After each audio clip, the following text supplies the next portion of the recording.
Dear students, I am Sheeshpal Chauhan. मैं शीशपाल चौहान हूँ और आप सबके लिए एक पोएम लाया हूँ जिसका टाइटल है स्नेक, सांप। ये सांप है और ये पोएम डी.एच. लॉरेंस के द्वारा लिखी गई है। और डी.एच. लॉरेंस की आप तस्वीर देख रहे हैं, ये इनकी यूथ पीरियड में ली गई तस्वीर है। और he was born on 11th September 1885 in UK, United Kingdoms में इनका जन्म हुआ था 11 सितंबर 1885 को, and he died on 2 March 1930 in France. France में इनका देहांत हुआ था 2 मार्च 1930 को। And snake by D H. Lawrence पेश है। Snake poem D.H.. लॉरेंस के द्वारा लिखी गई और ये वीडियो लेक्चर 1 है। देयर विल बी 2 लेक्चर्स, इसमें 2 लेक्चर हम लेके चलेंगे। इससे पहले कि हम पोएम के बारे में आपको बताएं कि पोएम में क्या है, एक एक लाइन को एक्सप्लेन करें, तो मैं चाहूँगा कि आपको ऑथर के बारे में, जो कि पोइट भी हैं, नावलिस्ट भी हैं, बहुत कुछ हैं, उनके बारे में कुछ बता दिया जाए। डेविड हर्बर्ट रिचर्ड्स, ये पूरा नाम है इनका, डी.एच. लॉरेंस का। 1885 से 1930 तक ये इनका लाइफ स्पैन है।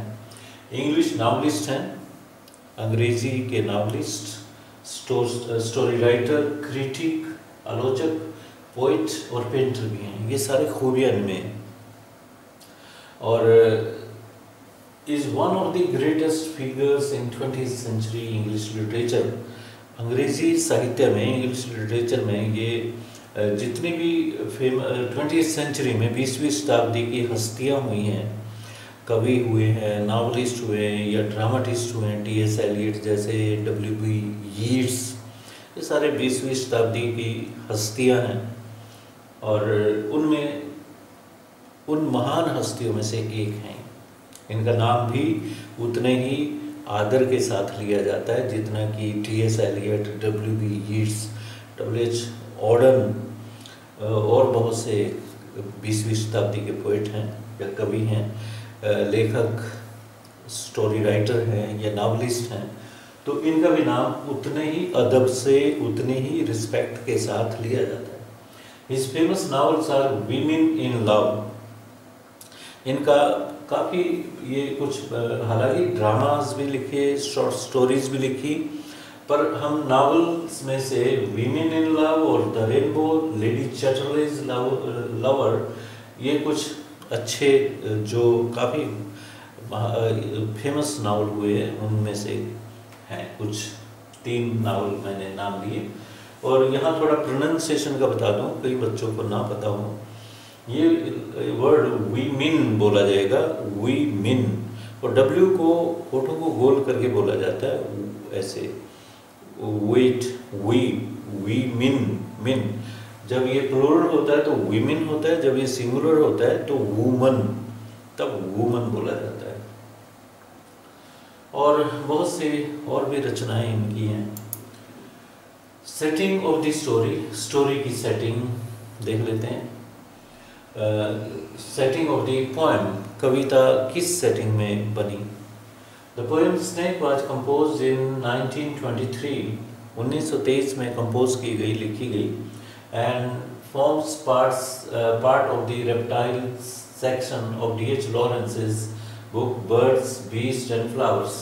ये पुस्तक है उनकी Birds, Beasts and Flowers, उसका एक हिस्सा है, उसमें से ली गई। It details a powerful few moments when Lawrence is confronted by a snake at Lawrence's water trough। और ये उन पावरफुल लम्हों को, उन शक्तिशाली लम्हों को पेश करती है कविता। उसकी डिटेल है जो लॉरेंस ने खुद कन्फ्रंट किया था, आमना सामना हुआ था सांप के साथ, उनके अपने ही वाटर ट्रफ पे। उन दिनों में, लॉरेंस के टाइम में,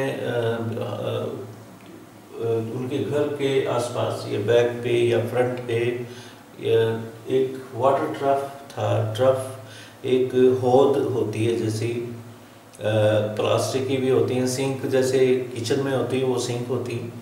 और खेतों में क्या होता है, घर के बाहर जहाँ टैप होती है वहाँ से पानी उसमें हौद बना लेते हैं सीमेंट की बना लेते हैं, खड्डा खोद के उसमें सीमेंटेड करके, या बना बनाया भी होता है। तो वहाँ पे एक स्नेक पानी पीने आ गया और कवि का आमना सामना हो जाता है। और शहर का नाम है सिसिली, ये नाम टॉर्मिना, सिसिली में टॉर्मिना जगह है। The poem is unrhymed, written in free verse. कविता में कोई राइम स्कीम नहीं है। राइम स्कीम कविताओं में डिफरेंट तरह की होती है, ए बी वगैरह वगैरह आपने सुनी होंगी, और A B A C different भी होती हैं, और तय मीटर नहीं है कोई भी, और कई तरह की राइम स्कीम्स हैं जो रिदम देती हैं, जिसमें जिसे म्यूज़िक क्रिएट होता है पोएम में, तो वो इसमें नहीं है। ये ट्रेंड, मॉडर्न ट्रेंड है फ्री वर्स में लिखने का। और मीटर जो होता है, ये राइम स्कीम बांध देती है कविता को, कवि को बांध देती है, उसे उसी मीटर में लिखना होता है, तो थॉट्स कई बार नहीं आते, मीटर में वजन बनता नहीं है। गज़लें उर्दू पोइट्री में या हिंदी पोइट्री में, उसमें भी राइम्स होती हैं, उसमें भी और पूरा वजन होता है, छंद वगैरह होते हैं। और ब्लैंक वर्स शेक्सपियर ने शुरू की थी। शेक्सपियर से पहले मार्लो, क्रिस्टोफर मार्लो ड्रामेटिस्ट हुए हैं शेक्सपियर से भी पहले, और कहते हैं कि अगर क्रिस्टोफर मार्लो ना होते तो शेक्सपियर भी ना होते। मतलब वो ब्लैंक वर्स उनकी इन्वेंट की हुई, इन्होंने उसे डेवलप किया। और Christopher Marlowe he was one of the university wits में से एक थे वो। तो मेरे कहने का मतलब ये है कि ब्लैंक वर्स में पोइट्री पहले भी लिखी जाती थी, और फ्री वर्स हम ब्लैंक वर्स नहीं कहेंगे, हम मुक्त छंद कह देंगे।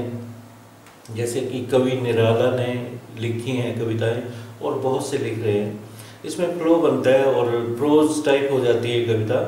कई बार तो वो बात कविता की बात नहीं आती, बट फिर भी लोग पसंद करते हैं जी। तो ये पोएम एक किस्म से, एक प्रकार से मॉडर्न लिटरेचर को रिप्रेजेंट करती है। अबाउट द पोएम, अब पोएम के बारे में कुछ बताता हूँ। The poem is about the poets encounter with the snake. कवि का आमना सामना सांप से हो जाता है, ये पहले भी बताया मैंने शुरू में आपको। Which has come to drink water from the poet's water drop. Poet के वाटर ड्रॉप से जो हौद है पानी की, वहाँ पानी पीने आया है सांप। The poet has also come to fill a picture. और कवि भी अपने घर से निकले हैं एक घड़ा लेके। पिक्चर घड़ा टाइप होता है, कोई भी बर्तन हो सकता है, जरूरी नहीं है मिट्टी का बना हुआ हो, स्टील का भी हो सकता है। एक कंटेनर लेके आए फ्रॉम द टैप, उस टैप से पानी भरने आए। But he finds the snake drinking water from the trough. परंतु कवि क्या देखते हैं कि सामने उस हौद से सांप पानी पी रहा है। In which water has accumulated by dripping from the tap. और वो जो हौद बनी हुई है वाटर ड्रॉप, उसमें पानी टपक टपक के नीचे हौद में बिल्कुल साफ सुथरा पानी, क्लीन वाटर इकट्ठा हो चुका है, एक्यूमुलेटेड हो चुका है। तो उसमें से पानी वो अपना मुंह नीचे करके पी रहा है। The poet finds himself in A dilemma. ऐसे में कवि अपने आप को दुविधा में पाते हैं। डिलेमा क्या होता है? एक सिचुएशन होती है जो कन्फ्यूजन की होती है कि ये काम करें या ना करें, टू बी और not to be. He thinks of killing the snake at once, as yellow-colored snakes are poisonous in Sicily. ये S है यहाँ पे, S कर देना। तो एकदम थॉट आता है कवि के मन में कि इसको सांप को मार दिया जाए, क्योंकि सिसिली में जो पीले कलर के सांप होते हैं वो खतरनाक होते हैं। Yellow-colored snakes are poisonous in Sicily. But at the same time, he feels charmed at the sight of the snake in front of him. और थॉट मारने का भी आया, डिस्ट्रॉय करने का आया सांप को कि किल कर दो, ये खतरनाक जीव है। और साथ साथ कवि उस सांप को देख के, उसकी सुंदरता को देख के आकर्षित हो गया कि कितना प्यारा जीव ईश्वर ने बनाया हुआ है। और he feels honoured to see that beautiful creature of nature. इस प्रकृति के सुंदर जीव को देख के वो ऑनर्ड फील करने लगा कि मेरे ही घर में आया, मेरे ही वाटर ट्रक पे आया है पानी पीने, और जगह क्यों नहीं गया। तो ये रिस्पेक्ट की भावना नेचर के प्रति कवि के अंदर पैदा हो गई, हो थी पहले, इसलिए वो उभर के आई। दो तरह के विचार, एक डिस्ट्रक्टिव है, एक कंस्ट्रक्टिव है। एक जीव जंतुओं के प्रति प्यार जो कवि के अंदर नेचुरल वे में था, वो निकल के आया। Thus the poem presents two outlooks towards wildlife. अगर हम कविता को देखें पूरा A to Z शुरू से अंत तक, तो लेखक के बारे में, कवि के बारे में, D.H. लॉरेंस के बारे में, उनका प्रकृति से प्यार, उनका जीव जंतुओं से प्यार, उनकी वाइल्ड लाइफ से प्यार को प्रकट करता है। तो दो तरह की आउटलुक इसमें है। एक तो आउटलुक है कि मार दो इसको, जो आउटलुक हमें मिली है, एजुकेशन से मिली है, लोगों के द्वारा कही गई बातों से मिली है, एक्सपीरियंस से मिली है कि ये खतरनाक है जानवर, ये जो प्राणी है सांप, ये खतरनाक है, ये जहरीले सांप हैं, येलोइश जितने भी हैं, ये अगर किसी को काट जाएंगे तो वो मर जाएगा। तो वो धारणा कि इसको खत्म कर दो। और दूसरी धारणा है उसके प्रति प्यार, प्रकृति जिसने उसे बनाया है वो भी धरती का पार्टनर है, इस प्लेनेट का पार्टनर है, जितने भी जीव जंतु। ऐसे में तो जो भी तुम्हें लगता है खतरनाक, हमें लगता है, तो उसको मार दें। ये मॉडर्न, ये ट्रेडिशनल है कि उसे ख़त्म कर दो जो तुम्हें खतरा क्रिएट करता है। हम अगर इस तरीके से सोचें कि अब सब जीव जंतुओं को, चाहे वो खतरनाक है चाहे नहीं है, उनका हक है धरती पे घूमने का, फिरने का, जंगल में रहने का उनका हक है। तो अगर हम उनके रास्ते में आएंगे, वो सिक्योर महसूस नहीं करेंगे तो वो अटैक करेंगे। तो बिना इनसिक्योरिटी की भावना के वो अटैक नहीं करते। तो ऐसे में उनको घूमने दिया जाए, तो ऐसे में उन्हें किल करना गलत है। तो कवि के दिमाग में यही बात आई कि उसे पहला तो ये था कि मार दिया जाए, ये ट्रेडिशनल आउटलुक है, ये उसकी एजुकेशन जो हुई है, नॉलेज उसने ग्रहण किया है आसपास से या कहीं से भी, तो उसको प्रदर्शित करती है। और दूसरी उसके अंदर का प्यार जीव जंतुओं के प्रति। One outlook is divide of, ये ऑफ नहीं है, divide of means lacking in. एक आउटलुक में sensitivity towards animals and birds है, लैक ऑफ सेंसिटिविटी। सेंसिटिविटी क्या होती है? संवेदनशीलता, कि इन प्राणियों के प्रति संवेदनशीलता की कमी। एक तो आउटलुक, दृष्टिकोण जीवन का ये है।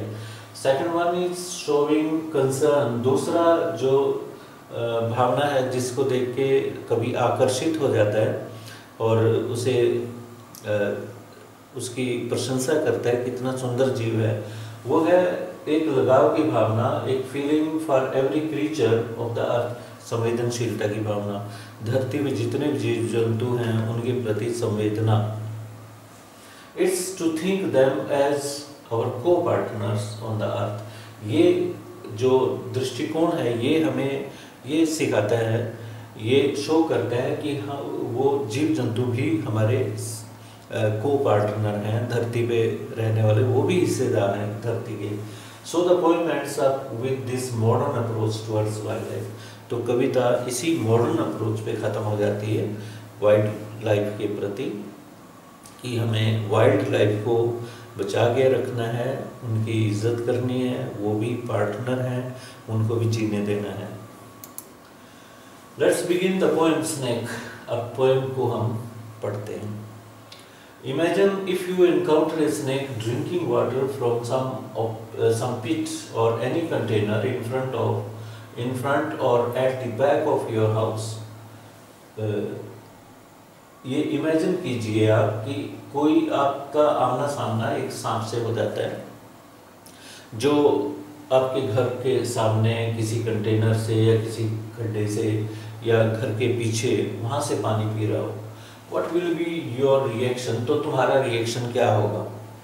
Would you stop for some time to watch it? क्या आप वहाँ रुकोगे उसे देखने के लिए? और throw some stick or stone at it, या फिर उस पर कोई पत्थर मारोगे उसे भगाने के लिए, या कोई लकड़ी की स्टिक फेंक के मारोगे उसे डराने के लिए, या फिर उसे मारने की कोशिश करोगे? बताइए, ये आपको सोचना है कि आप क्या करोगे।